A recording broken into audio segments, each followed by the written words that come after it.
अस्सलाम वालेकुम dear students. आप लोगों ने चैप्टर 3 में ये एक शॉर्ट क्वेश्चन तो पढ़ा होगा, prove that S is equal to R theta. इस फॉर्मूला में एस जो है that is the arc length and R is the radius of circle and theta is the plane angle. अब इस 2 नंबर के शॉर्ट क्वेश्चन में जो हमारी टेक्स्ट बुक में आंसर गिवन है, ये देखिए पेज नंबर 50 हमारी टेक्स्ट बुक पे, इसको थोड़ा जूम करके देखते हैं। तो ये 2 स्टेप्स स्टूडेंट्स आपको गिवन है, यानी theta equal to S over R, this is the first step. अब इसमें आप आर को क्रॉस मल्टीप्लाई करके लेफ्ट हैंड साइड पे ले जाओगे तो S is equal to R theta prove हो गया। लेकिन स्टूडेंट्स ये जो पहला स्टेप है theta equal to S over R, ये एक्चुअली कहां से आया, इसको आज हम एक सिंपल ट्रिक से डिराइव करेंगे students. Unit method is a very simple method. जैसा कि आपको अगर 1 लीटर पेट्रोल की कीमत पता हो तो आप किसी भी लीटर्स ऑफ पेट्रोल की कीमत को कैलकुलेट कर सकते हो। जैसे मैं कहूं एक्स लीटर ऑफ पेट्रोल की कीमत आपको पता है, तो वाई लीटर की कैसे फाइंड करोगे? ऑफ कोर्स आप एक्स लीटर वाली कीमत को आप डिवाइड करोगे, एक्स पे 1 लीटर की आ जाएगी, फिर वाई से मल्टीप्लाई करेंगे। तो आइए एक सिंपल एग्जांपल से इसको समझते हैं students. Cost of 8 litres of petrol, ये हमने मान ली एक्स है। अब 1 लीटर पेट्रोल की कीमत निकालने के लिए से हम डिवाइड कर देंगे 8 पे। 8 मैंने जस्ट एग्जांपल के लिए लिया है। अब मुझे अगर 12 लीटर की चाहिए तो मैं 12 से मल्टीप्लाई कर दूंगा। अगर मुझे 10 लीटर की चाहिए कॉस्ट तो मैं 10 से मल्टीप्लाई कर दूंगा।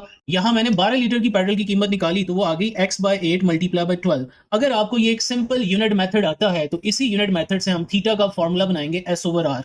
अब थीटा का एक एस आई यूनिट होता है जिसे रेडियन कहते हैं। पहले उस चीज को अंडरस्टैंड करेंगे। ये रहा आपके पास सर्कल, जहां R is the radius of circle and O is the centre of the circle.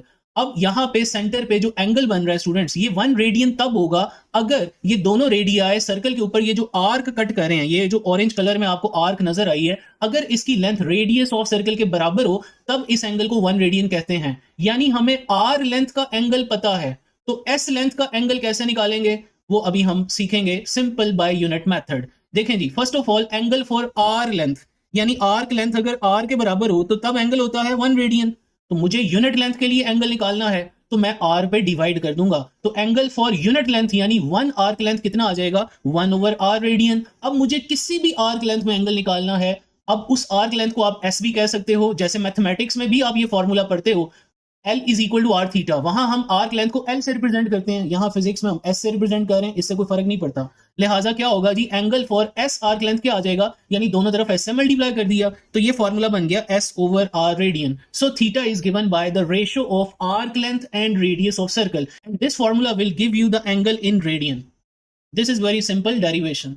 आप अगर इसको यूनिट मेथड के तरीके से याद रखोगे तो इंशाल्लाह लंबे अरसे तक आपके दिमाग में ये डेरिवेशन सेव रहेगी थ्रू दिस ट्रिक। अगर इसी सिंपल मेथडोलॉजी से फिजिक्स को सीखना चाहते हो then join and subscribe class connect channel and you can also book your demo class from the class connect. Thank you, जजाकल्लाह।